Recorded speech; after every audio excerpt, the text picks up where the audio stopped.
March 30th, 1995. I'm about to interview Dorothy, known as Dottie Bingham, about her experiences during World War II. Okay, we're ready to start.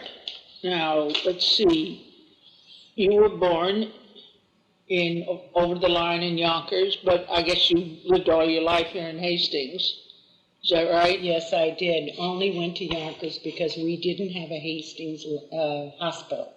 So my mother had to go to Yonkers at the time. I guess we could have gone to Dobbs-Ferry, but she went to Yonkers. Well, we still don't have a hospital. That's right. Yeah. That's right.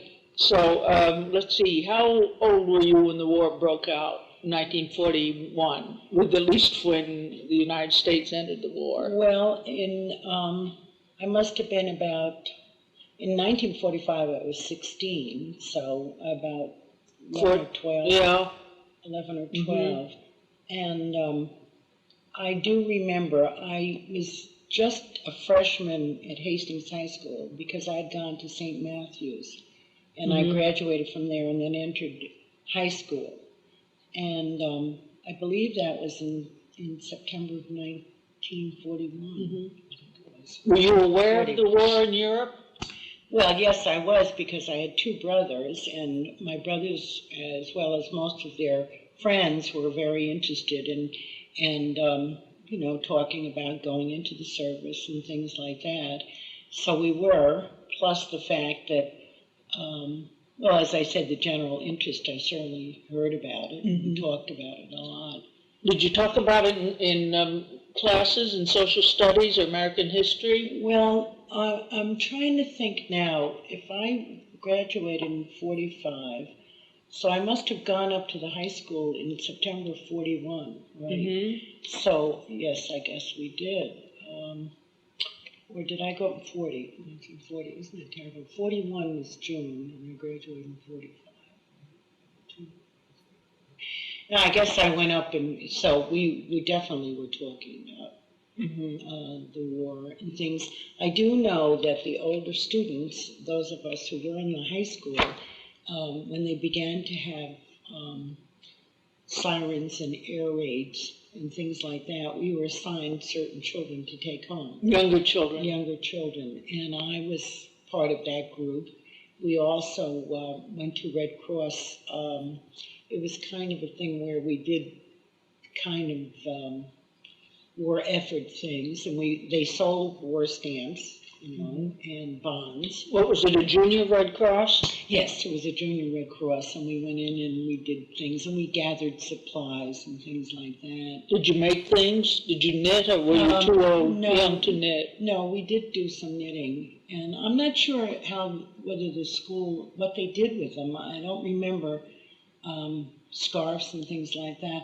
I remember more, maybe my part of it was more in helping to take the kids home and in the classroom. Was that something the school organized? Or? Yes, it was. It was the school that organized it. Was it? Fortunately, we didn't do it very often. I mean, at home, we had some kind of trial raids where, neighbors became wardens and things like that.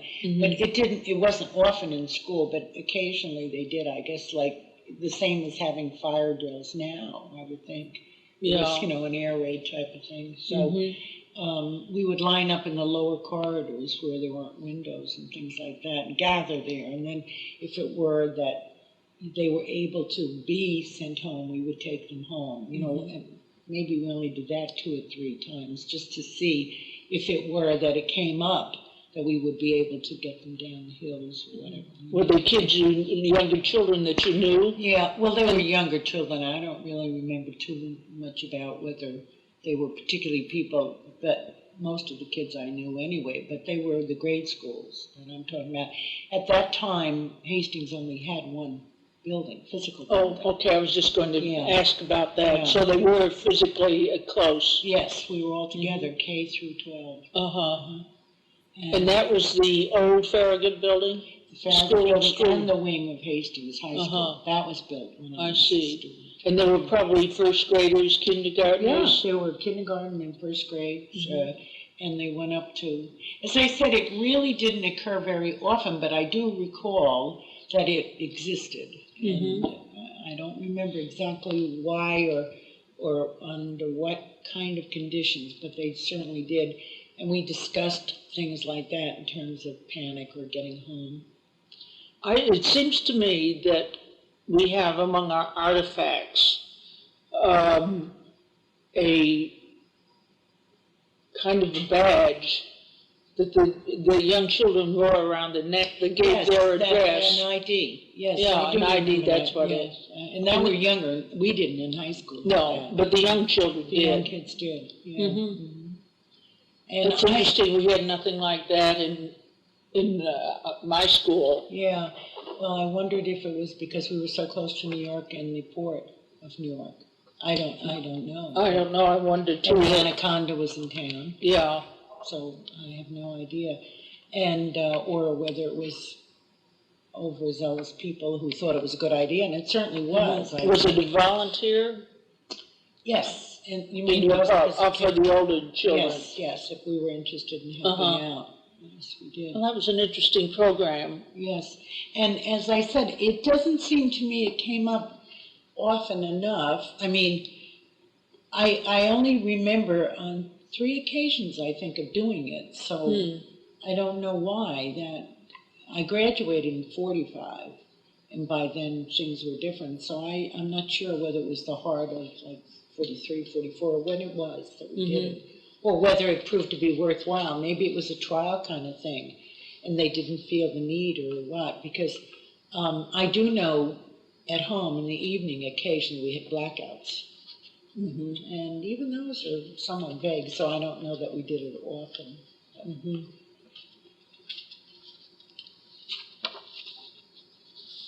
Did you by any chance recall what you were doing on the day of Pearl Harbor, or when you heard about Pearl Harbor? No, I did. I know it was kind of radio and things, but for some reason, I certainly heard, and we talked about it and things like that, but I don't really remember what I was doing. I know we were listening to the radio. Of course, we didn't have television in those days, and we were, certainly very aware of it, though. I mean, I think the reporting on it seemed to be almost, we were very aware of it. But I didn't know anyone in the service at the time that would have, or in the Navy or anything like that. So it was a little remote in that sense of, family.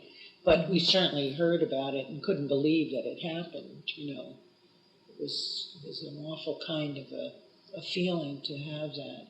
How did you follow the course of the war? What were your sources of information, for instance? Well, I think basically, I'm sure it was the newspapers, and I think as not a really young kid, but as an adolescent, I suppose, the biggest irritations and things were rationing, and I can remember going to Yonkers on the bus for nylon stockings or silk stockings or whatever they were. I think they were nylon, and waiting in line actually to buy them. And they were so scarce. They were so scarce, and they'd queue up outside of a store, and I remember going down to buy them. And of course, my mother ran a business in Hastings, which was a bar and grill, but also involved food. And so we had rationing, and we had to use our coupon books and things like that to get food. But we never really were without very much. I don't remember any of that kind of stuff. We were a fairly good-sized family, and I guess we had enough coupons around. But, I really don't recall being terribly lacking in that kind of stuff. People were inconvenienced by gasoline rationing, and but being that Hastings is a small village, we walked around a lot. We weren't used to. Well, running a bar and grill, your mother must have had another kind of rationing for her business. Stores, yeah, but I'm really not familiar. I'd have to ask my sister. I really don't remember that, but I'm sure you're right. I would think in business that there would be, and whatever it was, I don't remember. My brothers both went into the service. So how old were they when they went in? Well, let's see, my one brother was 5 years older than I was, so, let me see, when they went in the service, I know they had wanted to enlist, and a group of the guys from Hastings had gone to something, it was either the Navy or something, and none of them did well on that, whatever the reason were, and they eventually were drafted. And they left in those days from Ardsley, where the Putt, we used to call, instead of the New York Central, it was the Putt. The railroads, it was the Putnam Division. And I remember when my brother Dick was going, we wanted to go up and see him off, and he thought it was so ridiculous.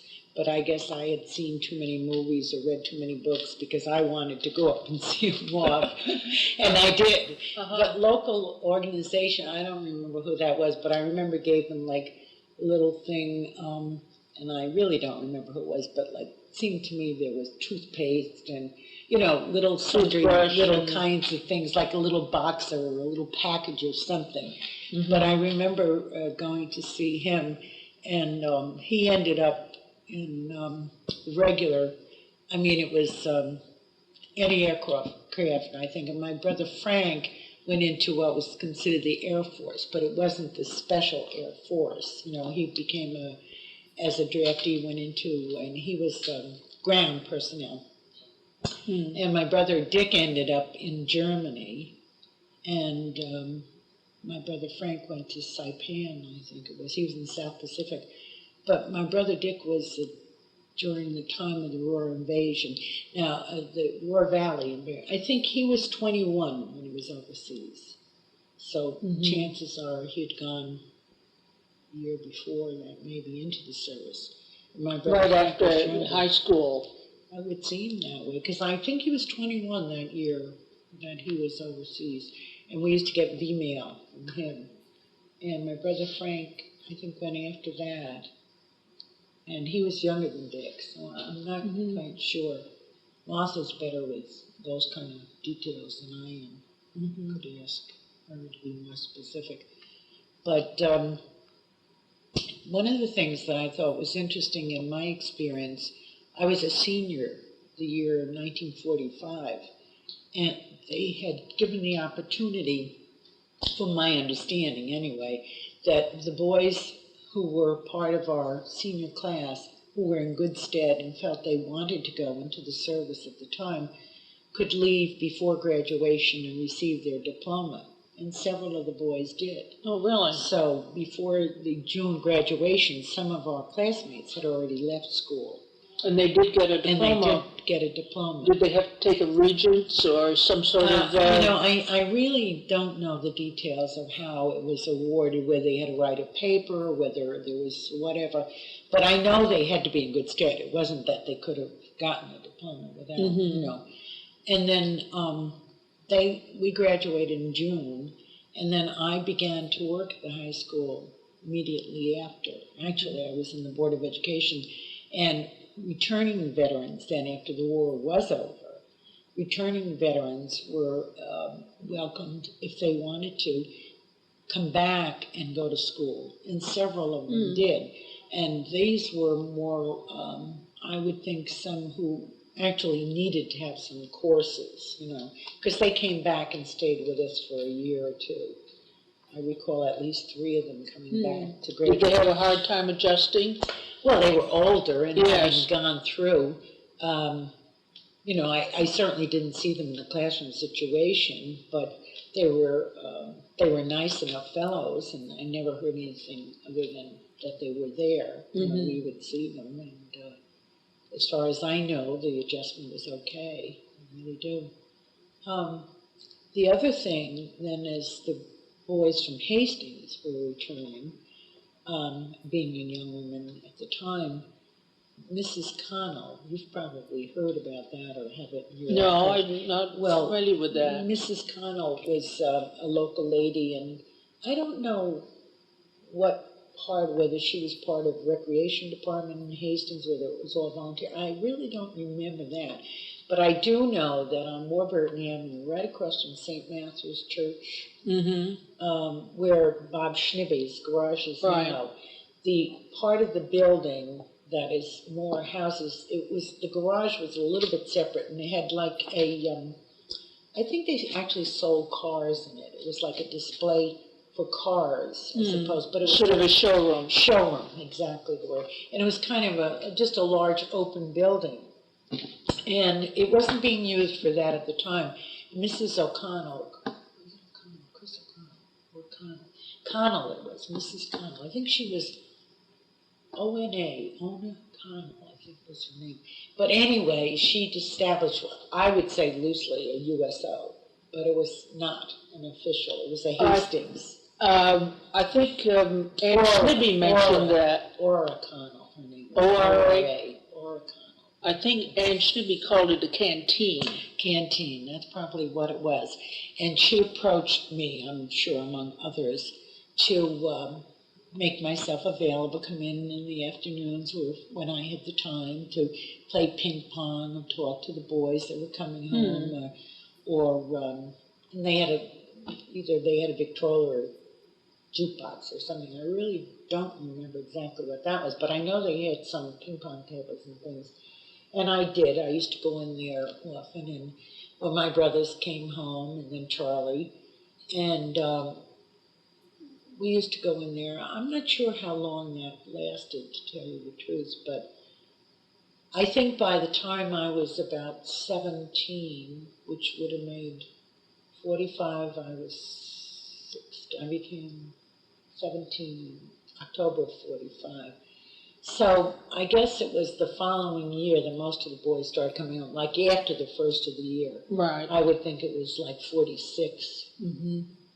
That would sound right. Yeah, because I remember we were waiting for, and I know my husband, Charlie, told me that when they were coming in to be, what was the word that they used? Discharge, but it was another word that they used when they came into that area where they were going to be spoken to, etc. He was asked and given the opportunity to re-enlist, and he would have like a staff sergeant, it was that kind of thing.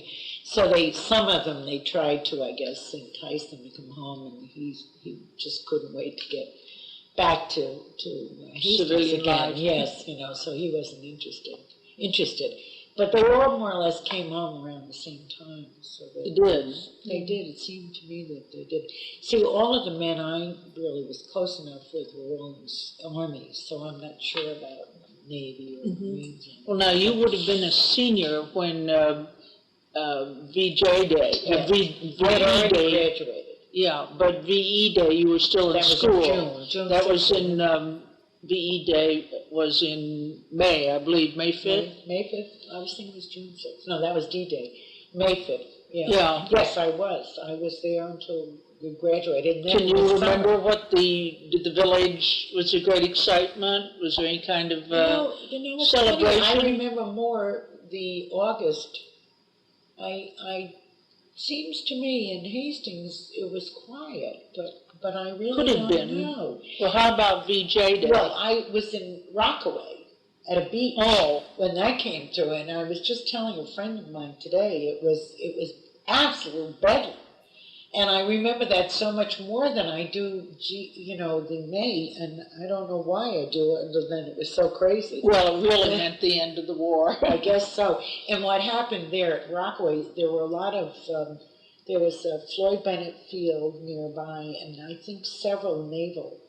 And so they converged at this area of, which is recreation type of town, all the beaches and all that stuff, and it was just wall to wall. It was crazy. I mean, everybody was so excited. Yeah, whooping it up. Yes, it was really. But the June, I don't. The May one, it was just, I guess, there in the village. That is. I could be wrong. I don't remember. There's my Well, sister. probably at your graduation, was anything said about the Well, war, the boys who were well, I'm away? sure they did, yes, and they brought up the names. In fact, in our yearbook, which we probably do have here, they showed, it mentioned the Navy and the Army or whoever the people were. For those couple of years that I was in high school, it kind of was always in the background of talking and things like that. Mm-hmm. Well, do you remember how you felt about the enemies, about Germany, about Italy, about Japan? Well, some of it, I think at the time, I probably had a different feeling, but after, when the boys came home and we were able to really talk about it, I think it kind of brought to my mind that we're all human beings kind of thing. It's like my brothers would say, the guy facing them was just a kid like they were. And so I think somehow it's kind of clouded what I thought of at that time, because I think I saw it in a different human way after the fact. Because as a kid and all of this going off, of course we thought they were all so bad. Everybody was bad, and how could this be happening? And we had no real idea of a war. And I think living in a village, which really our life didn't change that much, and not having been attacked or living in, it was very difficult for us to be very aware of the war unless you had somebody in the service, as we did. As once you had your brothers. Yes, our brothers were gone, and we were a female family, And so naturally, and we waited every day for letters, and every time we read in the paper, I remember the War Valley particularly. My mother was so upset because we hadn't heard from Brother in a while, and it was scary. And when we got a letter, we got so excited, and we all wrote to servicemen, all the young women always wrote letters to everybody. Even if you didn't know them? Even when you didn't know them, you just were glad to send a note to somebody, and they wrote to us. They were so glad to hear from us. And, occasionally when the boys would come home, and just before they went overseas or something, other than my own brothers, they would try to visit us. And I remember one time, Charlie, before he was, I was a kid then, so it wasn't, we didn't have any relationship, but he came and stayed at our house because by then the Bingham family had left Hastings and moved on. And he just came back to see the town. And then to see his friends. And his friends. And then after the service, he decided to come back because his mother had died, and he just didn't feel any attachment to the other town where their family had moved to Pennsylvania, so he came back to Hastings. I see. Felt his roots were here. Yes, he did, because he had gone all to school here. So that different times when boys, local boys came to town, people made a fuss over them, seeing them home, and it was interesting. And church was very popular during the war years. Was it? Yes, it was. There were novenas, and people were very active. I think, you saw larger numbers. That was in my church. Which church was that? In St. Matthew's, Catholic Church. There were a lot of people coming, and I felt that there was kind of a thing. And of course the Anaconda went on, and a couple of the boys that I knew who were not able to be into the service through 4Fs, or, and they were not physically taken in the service, they worked in the Anaconda. So that we also knew of some of them in the sense of the defense, building, doing the copper wire and things like that. Were the churches, did they have a lot of social activities as well as religious? Well, I don't think so. There were certain kinds of gatherings, but it seems to me, I might have been too young. I remember more when the boys came home, and then I was about 17. And I remember going to, little gatherings and things like that. I don't really remember too much of, there could have been. And my mother, because, she was a single parent, she didn't go to things like that. So I'm not too aware of, I'm aware of going to church and being in church and novenas and things like that. we don't know too much about social gathering. I remember them after the war, there were different kind of groups that we would get together and go to. And we did have a car, but we didn't do much driving, so we really didn't feel, as I said, I think it was in many ways more remote. I mean, I know there were people who did a lot of knitting and sending things off and try to be pen pals and all of that, but I didn't seem to feel the real horrors, so to speak, of the wars until after the fact. Like when we didn't hear from my brother for a long time, and then he finally wrote and said how he hadn't had a shower and he, this kind of stuff. And then it became, but it was foreign soils, it wasn't here. And I suppose from that standpoint, we thought we were certainly a lot better off than the guys who went, naturally. Yeah. Because I don't think Hastings really did without an awful lot, other than our concerns about those of our family. So your family life, except for the absence of your brothers, was pretty much normal. Pretty much was, yeah. In our case, it was. That may not have been true of a lot of people, but, we certainly had food. We didn't seem to do, and the few times, I don't really remember doing it without an awful lot. How about your mother's business? That must have been affected in some way?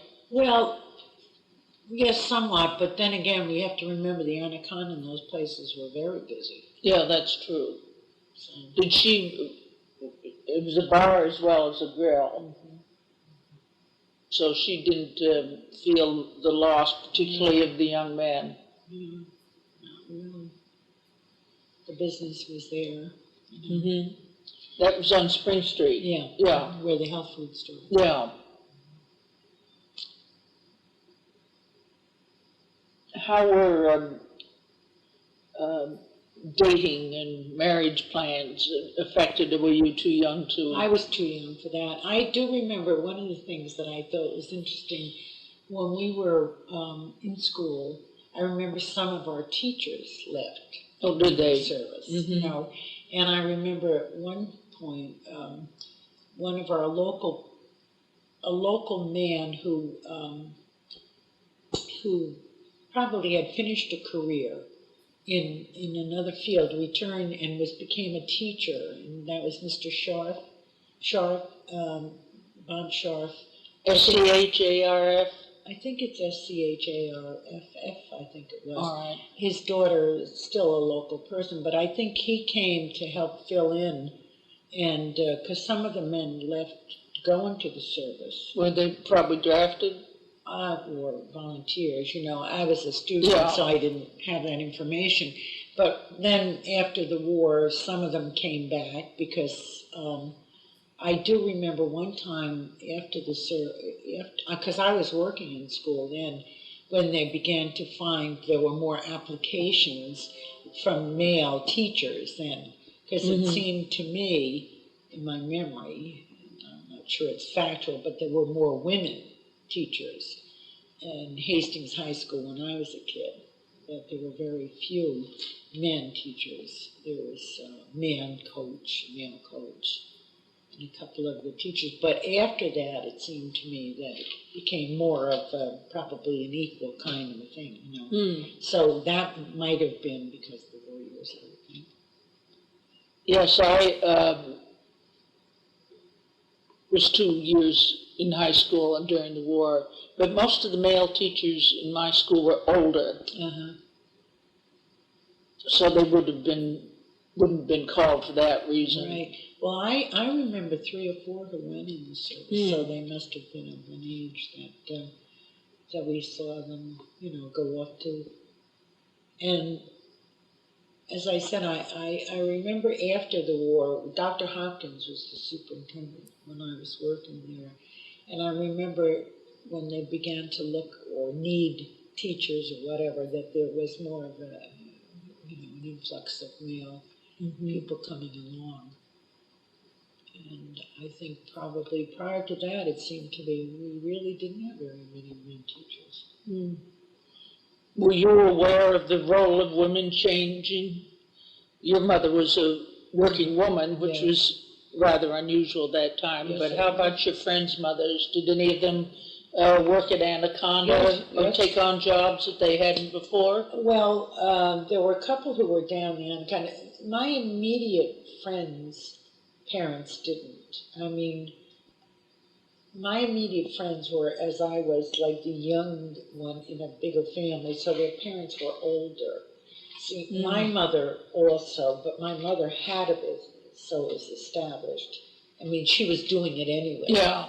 So, but by the time, like, I was 15 or 16, not my immediate friends, none of their mothers worked in the Anaconda or anything like that, but I mean, I know there were women there. My brother-in-law worked in the Anaconda, and I mean, I know that there were women, and you'd see them coming out, you know, in jumpsuits and walking up. We used to have the bridge, you know, at the foot of Yes, Washington Avenue. and we'd go for walks and see them coming home. I remember when the Anaconda was awarded the Need for Excellence, and quite a fuss was made, and there were quite a few women working there at the time. They had a banner, pendant that hung above a flag or some kind. It seems it was E for Excellence. Yes, it was a big banner. We had Yeah. some photographs of it. Yeah, I remember that. And the whole village participated in that celebration. Yeah, I remember that. And, well, we also, at that time, Havishore was active, and there were people who worked in those places, you know, nearby.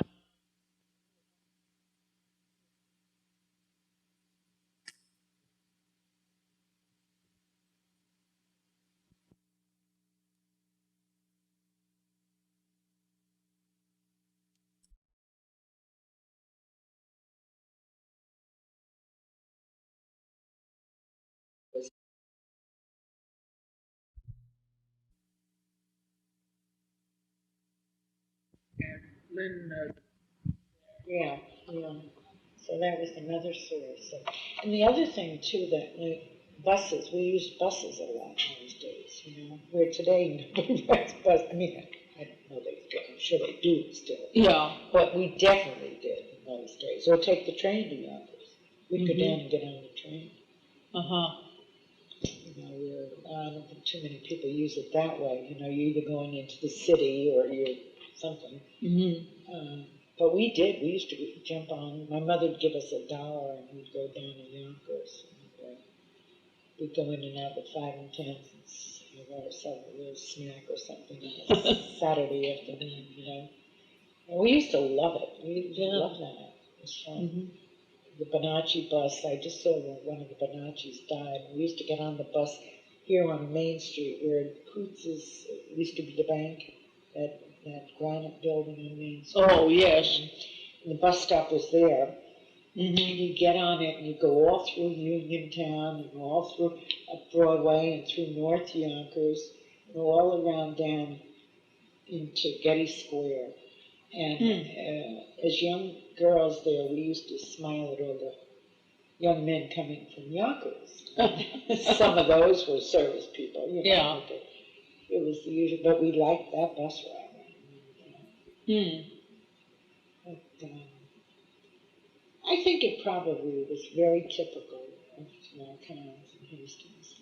And as you said, being that you didn't have some of the blackout, it might have been just because we were closer to. Oh, we had blackouts where I was. Oh, you did? I lived outside of Boston. Oh, so you did. And so we were... Major cities, I guess. They were. Yeah, and there was certainly dangers of submarines off Cape Cod. That's true. Absolutely, yeah. So we were very aware of that. And we had air raids and things that everybody else did too. And you said you didn't find the rationing restricted your diets at all. No, it really didn't seem to. I don't know whether we were fortunate or what, but I don't really remember that. Did you have a victory garden at all? No. Well, we had a garden, but ours wasn't a victory. I mean, you know, we didn't join where they had victory gardens where you could get pieces. We had some land, but we had some tomatoes and things like that growing. Was that behind? Well, no, our house. Oh, your house. Well, our own house, where, you know, where the funeral parlor is now, the parking lot was ours. Oh. And so we had a garden. but Mhm. it wasn't like people who did up where the River Pines or Hastings Gardens is now. Yeah. Those were victory gardens and things. We didn't do that. So you had We were grew able tomatoes. Yeah, we no were able more. to do that. Yeah. So you weren't affected particularly by rationing. No, Did the gasoline didn't? No, it didn't, because we really, our life and our activities really were Hastings. And we did have a car, but we really were not, we lived and did everything and worked in Hastings, went to school, so. How about clothing? Was that rationed? You mentioned the difficulty in getting Well, I stockings. do remember stockings, but I don't remember needing a coupon for anything. It was just when we'd hear they'd be available, we'd go down and they would just have a sign outside that they had stockings. I don't remember. Maybe they did, but I really don't remember that. I do remember going down and standing in line to get them, and we heard that there'd be some available. It's like a shortage. Yeah. Yeah. How about, did the war affect women's fashions at all, that you can recall? Or hairstyles, or probably. furnishings? I probably wasn't terribly aware of that either. The things that I remember, the different fashions, I think were just changes that would happen anyways. And I can't truly say that I would have thought that it had anything to do with being in the war. As I said, I think the biggest thing for those of us with the boys gone, all the men that were left in Hastings, and we'd write letters and look forward to hearing from them. And, when they would come into town, if they hadn't gone overseas, there'd be little parties around, and we'd go from place to place. And there was one fellow that was stationed across from New Jersey, and he'd bring no one, they weren't Hastings kids, but they would be kids from his naval base where he was, just because he was close enough to bring them home. And then we'd party a little bit, and have hamburgers and just see and be friendly type of thing, but and go for walks a lot and stuff, but it didn't seem to me to be much more than that. Did you shop right here in the village? And your mother too? We did. Al's Market was on where Lenny is now, and that was the source of most of our food. There was Butler's.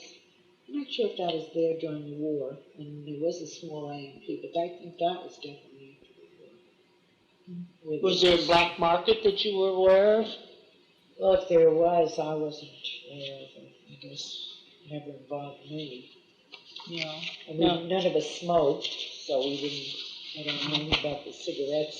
I think that was always a source, wasn't it? But no one in my household smoked, so I don't know anything about that. How about scrap drives? I do remember that, and where people were trying to, and as I said, I remember in school they sold war stamps. We would I think it was once a week they'd come into the classroom and you could buy, bonds or whatever it was. We were taught to recycle even those, but it was all metals and things like that. I didn't get too involved in that, really, but, they did have them. The scrap drives? It was probably more, I would think, related to industry, trying to save.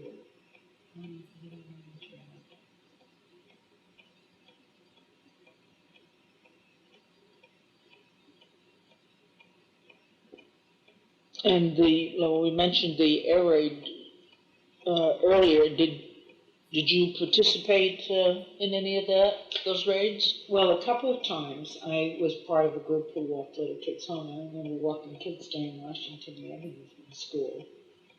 And, but it doesn't seem to me they were there and they existed, but it wasn't as periodic, it wasn't weekly or anything like that. But I think just every so often we would do that.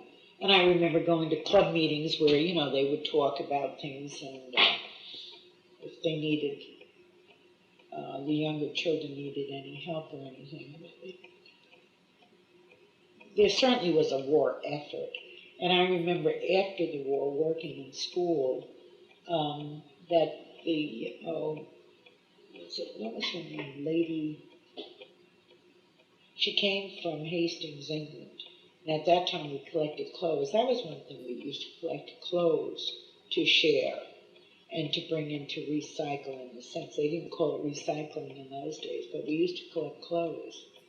And but I was already working, so it was after the war. I see, We would do bundles for Britain type of thing. Yeah. And, yes, we did do that. That I really remember doing.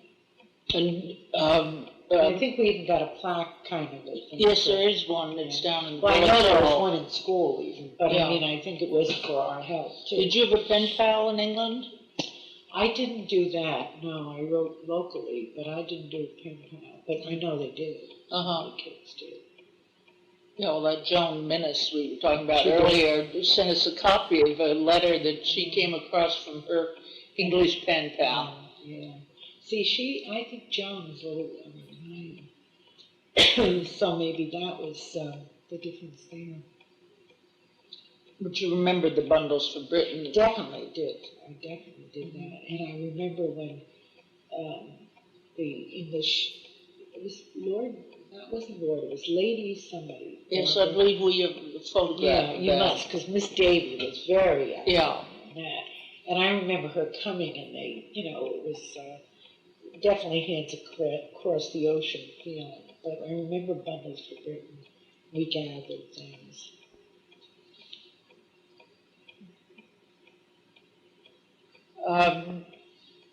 How about village celebrations? You remember any special parades or celebrations of any kind? I certainly remember the memorial days and things like that after the war became, the boys that we lost. And I do remember the back of the school, my brothers and Charlie and people, they had an honor roll. And I remember, the several kids that I knew who were killed in service and things like that. And how terribly upset we were as kids. And how scary it was for those of us who still had people in the service and things like that. And then after the war, I remember the boys coming home and kind of hanging around for a while, not ready to come back into real life, like they kind of needed time off. And so they were around a little bit, and there was some more of that kind of adjustment, I think.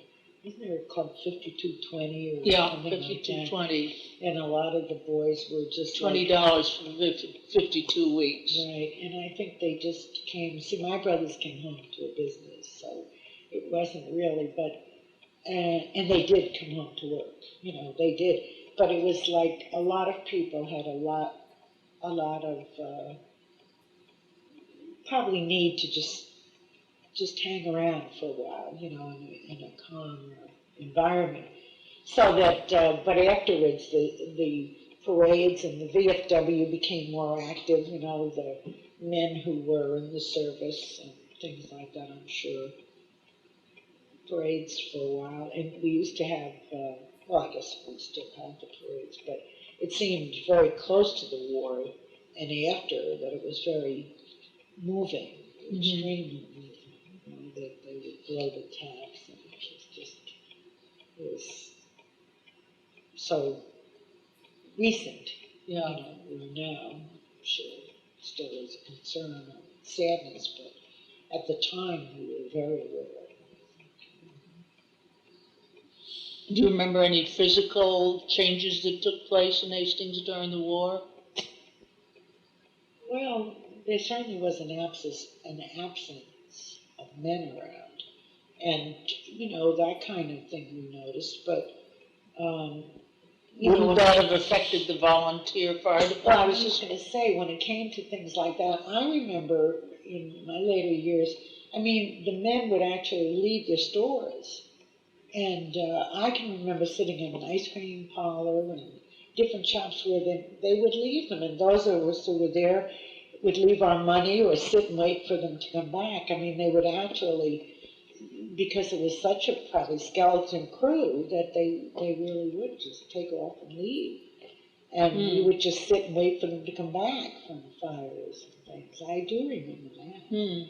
Sitting there and seeing them run with their aprons on, run towards the fire engines, to get them out.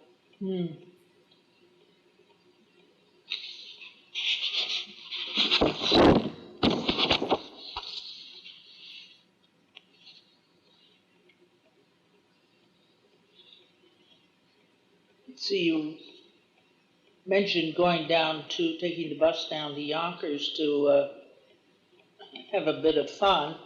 What about other recreation activities? Were they affected by the war? Well,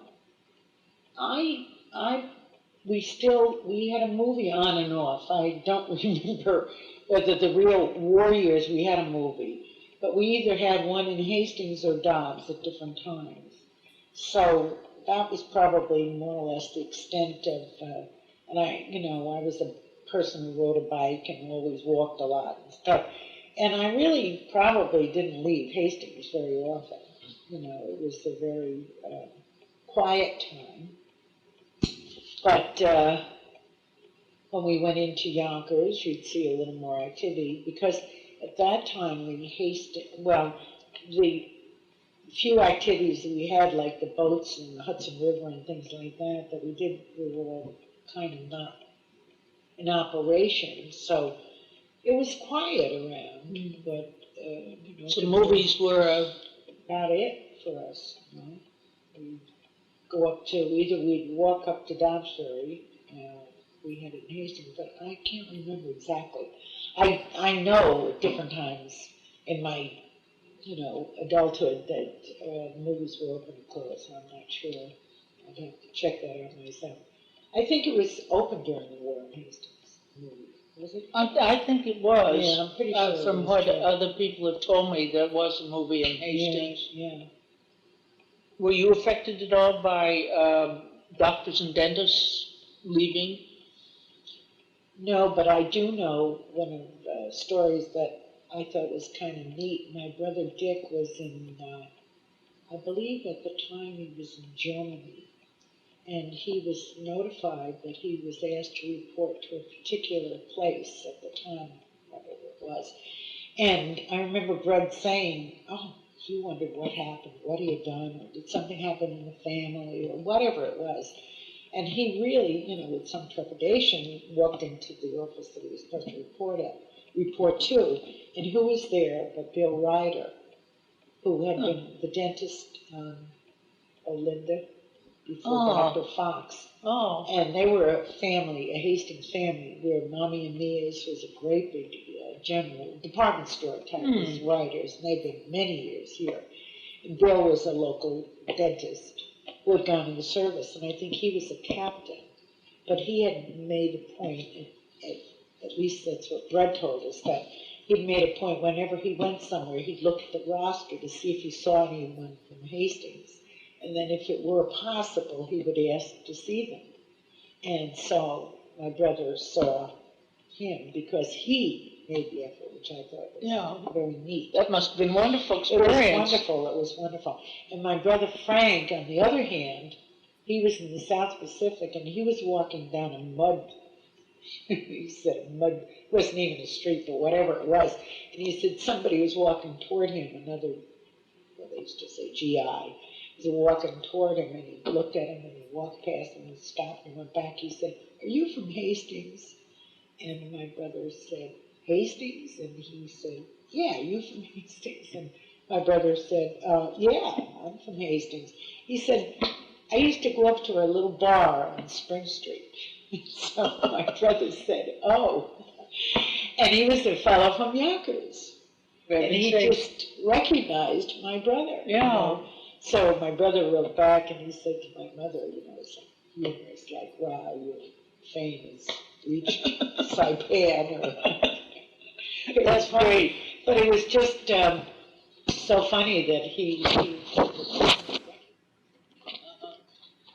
think it's the kind of thing guess makes you long for things when you do see It was something. amazing in going through the South Side newsletter. I loved it, didn't you? But the numbers of times They crossed. that Hastings fellows met each other. I know. That was one of the things that impressed me so. Charlie met somebody too, and I don't want to misquote because I really don't remember, but I remember in the same kind of a thing, but it was in the States. He went in through a camp, and somebody came along and said, "Hi, Ben," and actually I think he was someone from Dottie, but it was somebody he knew anyway, So, Well, it must have been wonderful. and Charlie, because it was in the infantry, he had been in a college program in the United States, and overnight, when the war took a very bad turn, they dismissed the whole college class, and those young men were put into different, and he ended up in the infantry. So having been at college in the AARP, was it Army? What was it? ROTC? No, he wasn't ROTC. He was a drafted man that was selected to be sent to college. Oh, ARP, was it? I know in the Navy it was called V-12. Yeah, but Charlie... But the Army, I've forgotten what they called it. I too, but isn't that awful? Anyway, he was in college for about a year and a half, and overnight he was sent overseas. And when he went into the service, he was like gone. He was in the infantry. But he, unfortunately, went through a lot of places. But he ended up after they had gone through the Powell and doing all this, he was part of a group that remained there for a little while. So he was Kind of an occupation. Yeah, and he was a singer, and he got involved in this, and he was where they convened. That was a whole celebration, which Charlie was part of, not an honor guard, but like a choral group of men that sang at this, and so there I think he met somebody else too that was overseas. You remember when that was? Was it maybe VE Day? It was in Vienna, but I wonder if I could find that, stuff.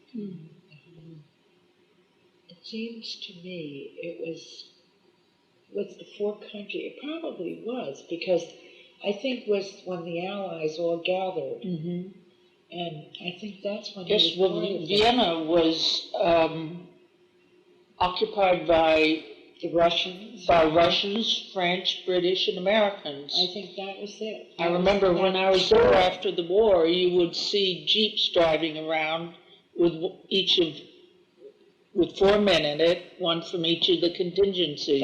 That was exactly what it was then. So that, because I know he was part of that gathering, and it was in a square, and I think it was the celebration. Yeah. I don't know that it was the actual day, but it was a celebration honoring the end of the war. And he was one of those that was selected to be in that group. Yeah, well, good. Yeah. So that was for him, and when he came home. In fact, he could have been, they wanted to, what did they call that? It was when in the battlefield to become an officer, they offered him, to commission him. Oh, yes. And he said no. He didn't want to be No, made. he didn't want to do that. But he was the staff sergeant, and he had a squad. And so then they asked him, and he said no, he was content with what he was. When your brothers came home, was there a family celebration? Oh, yes.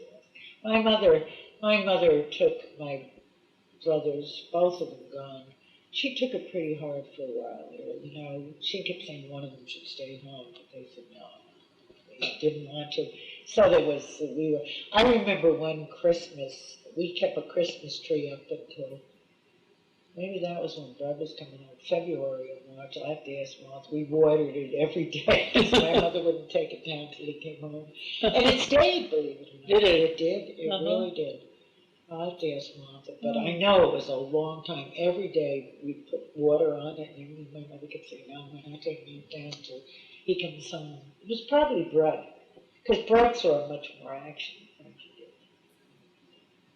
Because he was in the middle of all that. Of the war on Germany, In yeah. Germany. That's what it sounds like. Yeah. Yeah. And he was the anti-aircraft, and so they were right up there.